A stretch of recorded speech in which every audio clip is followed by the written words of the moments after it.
Hello everyone, welcome to civils prep.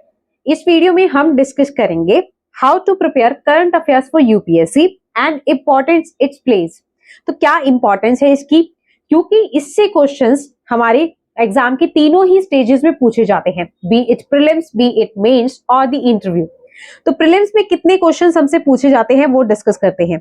Prelims में although कोई exact data नहीं है हमारे पास कि हमसे कितने क्वेश्चंस पूछे जाते हैं, बट प्रीलिम्स में हमसे 20 to 30 questions on an average current affair से पूछे जा सकते हैं, तो जिसको हम कंसिडर कर भी सकते हैं करंट अफेयर से या डिफरेंट सोर्सेज से। फॉर एग्जांपल, मान लीजिए कोई हिस्टोरिकल साइट न्यूज में चल रही है और उससे रिलेटेड प्रीलिम्स में क्वेश्चन पूछ लिया गया, तो उसको हम हिस्ट्री का पोर्शन भी कंसिडर कर सकते हैं या करंट अफेयर्स का पोर्शन भी कंसिडर कर सकते हैं। तो हमें करंट अफेयर्स डायरेक्टली या इनडायरेक्टली यूपीएससी के प्रीलिम्स में हेल्प करते हैं। अगर मेंस की बात करें तो मेंस में हमारा जो जीएस 2 है एंड जीएस 3 है, ये दोनों ही बहुत हद तक करंट ओरिएंटेड रहते हैं। तो ये दोनों पेपर्स, करंट अफेयर्स दोनों पेपर्स में हेल्प करते हैं हमें।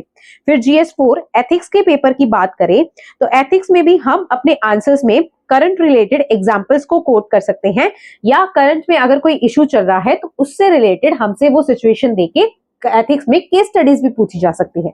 प्लस अगर ऐसे की बात करें तो ऐसे में भी हम करंट रिलेटेड आंसर्स को कोट कर सकते हैं, एग्जांपल्स को कोट कर सकते हैं। ऐसे में भी करंट अफेयर्स में बहुत हद तक हेल्प करते हैं। ये तो रही मेंस की बात। मेंस में अब जीएस 1 बचा है, तो जीएस 1 में भी मान लीजिए कोई हिस्टोरिकल साइट अगर न्यूज में चल रही है उससे रिलेटेड क्वेश्चन आ सकता है। ज्योग्राफी भी हमारे जीएस 1 का पार्ट है, ज्योग्राफी से रिलेटेड ज्योग्राफिकल कोई फिनोमिना हुआ है उससे रिलेटेड करंट अफेयर्स में हमें उस फिनोमिना के बारे में पता चला है तो उससे रिलेटेड क्वेश्चन हमसे जीएस 1 में पूछा जा सकता है। फिर सोसाइटी का टॉपिक जो है वो भी जीएस 1 का पार्ट है, तो सोसाइटी में भी हम करंट ओरिएंटेड एग्जांपल्स को कोट कर सकते हैं अपने आंसर को और अच्छा बनाने के लिए और अच्छा स्कोर करने के लिए। फिर देखते हैं कि हमें यूपीएससी के लिए कितने मंथ्स की करंट अफेयर्स को पढ़ने की जरूरत है।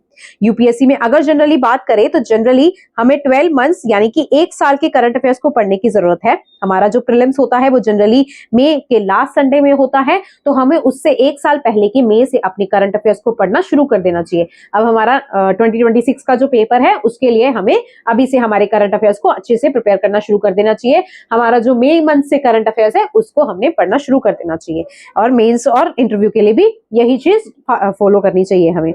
देन इसको किस तरीके से प्रिपेयर किया जाना चाहिए। अगर आपको करंट अफेयर्स को प्रिपेयर करना है तो आपको न्यूज़पेपर पढ़ना शुरू कर देना चाहिए डेली बेसिस पे। अब न्यूज़पेपर पढ़ने के क्या बेनिफिट्स होते हैं? जब आप न्यूज़पेपर में एडिटोरियल्स पढ़ते हैं, न्यूज को पढ़ते हैं, तो आपको इससे आपकी क्रिटिकल अंडरस्टैंडिंग डेवलप होती है, आपकी क्रिटिकल थिंकिंग डेवलप होती है। वो क्रिटिकल थिंकिंग आपको हेल्प करती है कि आप अपनी मेंस की आंसर राइटिंग को एनहेंस कर सके और आपकी मेंस की आंसर राइटिंग इंप्रूव हो सके। प्लस आप न्यूज़पेपर में जो न्यूज पढ़ते हैं उससे आपके प्रीलिम्स के क्वेश्चंस भी टैकल हो जाएंगे, आप इंटरव्यू में भी अच्छा परफॉर्म कर पाएंगे, आपको अगर करंट ओरिएंटेड चीजों के बारे में नॉलेज है तो।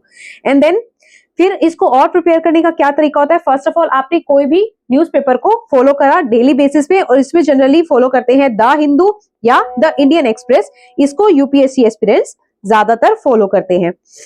अगर आप अभी एक बिगनर हैं तो आपको स्टार्टिंग से ही न्यूज़पेपर पढ़ने का तरीका नहीं आएगा यूपीएससी के पर्सपेक्टिव से, क्योंकि यूपीएससी के पर्सपेक्टिव से आपको कुछ चीजें छोड़ने की जरूरत होती है। जैसे कोई स्टेट स्पेसिफिक न्यूज है उसको आपको छोड़ने की जरूरत होती है। अगर अनलेस एंड अनटिल वो न्यूज आपका नेशनल इंपैक्ट नहीं डाल रही है तो आपको उसको कंसिडर नहीं करना। आपको सारा का सारा टाइम न्यूज़पेपर में नहीं देना, आपको सारा का सारा न्यूज़पेपर नहीं पढ़ना। आपको न्यूज़पेपर पढ़ने की भी एक स्ट्रेटेजी डेवलप करने की जरूरत है जो विद टाइम आपकी डेवलप होगी। तो आपको स्टार्टिंग में क्या करना चाहिए, आप न्यूज़पेपर को अगर फॉलो कर भी रहे हैं तो आपको न्यूज़पेपर स्ट्रेटेजिकली फॉलो करना चाहिए, या फिर आप किसी भी कोचिंग इंस्टीट्यूट का जो न्यूज़पेपर एनालिसिस होता है डेली बेसिस का उसको फॉलो कर सकते हैं। आप सिविल प्रेप के टेलीग्राम चैनल को भी ज्वाइन कर सकते हैं, उसमें आपको द हिंदू के एनालिसिस को प्रोवाइड करवाया जाता है। इसके अलावा आप किसी भी इंस्टीट्यूट के एनालिसिस को फॉलो कर सकते हैं। देन सेकेंडली, आप मंथली बेसिस का जो मैगजीन आती है, मंथली मैगजीन्स जो डिफरेंट इंस्टीट्यूट्स की आती हैं उनको भी फॉलो कर सकते हैं। उन मैगजीन्स में आपको डिफरेंशिएट करके दिया होता है डिफरेंट सब्जेक्ट्स के अकॉर्डिंग या मेंस में डिफरेंट हमारे टॉपिक्स के अकॉर्डिंग हमारे जो करंट अफेयर्स है उनको सेग्रीगेट करके दिया होता है, तो वो पढ़ने में आपको ईजी हो जाता है। प्लस वो मेंस की जो मंथली जो मैगजीन्स है उसको आप मल्टीपल टाइम्स रिवाइज कर सकते हैं। और रिवीजन यहाँ पे मैं कहूंगी, रिवीजन इज द की, यहाँ पे बिल्कुल सेटिस्फाई करता है ये लाइन, क्योंकि आप जितना रिवाइज करेंगे उतनी आपको चीजें एग्जाम टाइम पे ज्यादा याद रहेंगी और वो आपको अच्छा स्कोर करने में हेल्प करेंगी। तो आप मेक श्योर करें कि आप जब भी करंट अफेयर्स खुद से पढ़ें तो आप शॉर्ट नोट्स बनाएं ताकि आप इसको मल्टीपल टाइम्स रिवाइज कर सके, इसलिए कि आप एग्जाम में उस चीज को जो आपने पढ़ा है उसको ग्रैस्प करके उसको ले जा सके और उसका बेनिफिट उठा सकें। तो आपको मंथली मैगजीन्स भी पढ़ने की जरूरत है। फिर अगर आप मुझसे पूछें कि मेरा ओपिनियन ईयरली मैगजीन्स पे क्या है, जो ईयरली कंपाइलेशन है वो हमारे प्रीलिम्स के जस्ट पहले आते हैं। अगर हम मंथली कंपाइलेशन को या डेली बेसिस पे न्यूज़पेपर को फॉलो करते जा रहे हैं तो एंड टाइम पे हमें अपने सोर्सेज को बदलने की बिल्कुल भी जरूरत नहीं है। जो हमारे ईयरली कंपाइलेशंस होते हैं उन ईयरली कंपाइलेशंस में वही चीजें होती हैं जो हमने मंथली कंपाइलेशंस में पढ़ चुके होते हैं हम लोग, उन्हीं को बाद में कंसोलिडेट करके थोड़ा सेटअप करके उसको ईयरली कंपाइलेशन में दे दिया जाता है।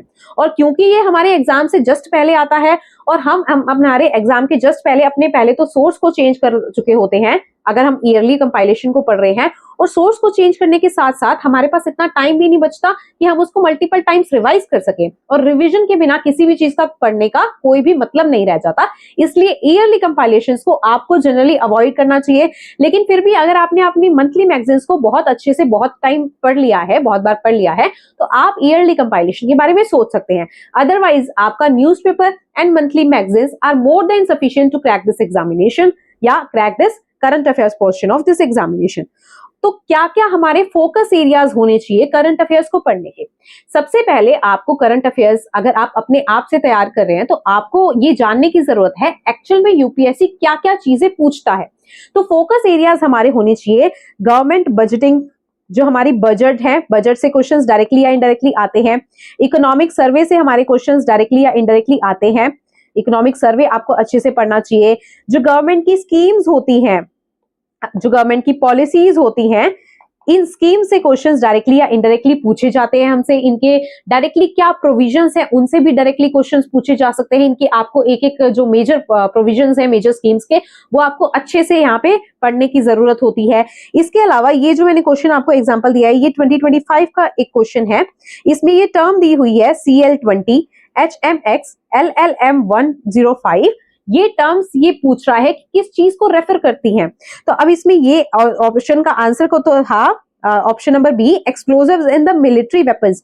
ये न्यूज में थी ये टर्म्स, और ये टर्म्स हमें बताती है, ये क्वेश्चन हमें बताता है कि यूपीएससी का फोकस एरिया रहता है कि जिन चीजों को पढ़ के, जिन टर्म्स को पढ़ के ये पता ना लगे कि वो टर्म किस चीज को रेफर कर रही हैं और वो न्यूज में चल रही है, तो यूपीएससी का ट्रेंड रहता है कि वो उन टर्म्स को पूछता है। तो हमें फोकस करना चाहिए इन टर्म्स के ऊपर जो न्यूज में चल रही है और जिन्हें देख के पता नहीं लगाया जा सकता कि वो किस चीज को रेफर कर रही होंगी। इसके अलावा यूपीएससी के 2025 में ही ये दो क्वेश्चंस दिए थे। नेचर रिस्टोरेशन लॉ, ये किसका था? ये ईयू का था, ये यूरोपियन यूनियन का था। ये क्वेश्चन पूछा गया था। तो ये क्वेश्चन हमें दिखाता है कि कोई भी चीज जो बहुत ज्यादा न्यूज में चल रही हो, बार बार मंथली बेसिस पे रिपीटेडली न्यूज में चल रही हो, उसका फोकस, यूपीएससी का फोकस उस पे रहता है। राष्ट्रीय गोकुल मिशन से भी यूपीएससी ने क्वेश्चन पूछा था, ये भी न्यूज में चल रहा था। तो इन क्वेश्चंस को एनालाइज करके आप यूपीएससी के ट्रेंड को फॉलो कर सकते हैं कि यूपीएससी किस ट्रेंड के बेसिस पे करंट अफेयर से क्वेश्चंस पूछता है। उसके बेसिस पे आप अपने करंट अफेयर्स को यूपीएससी के लिए प्रिपेयर कर सकते हैं। So this was my strategy for the current affairs. Follow and channel को सब्सक्राइब करें, एंड आपकी कोई भी क्वेरीज हो तो आप कमेंट सेक्शन में पूछ सकते हैं। Thank you and all the best for your preparation. Hello everyone, welcome to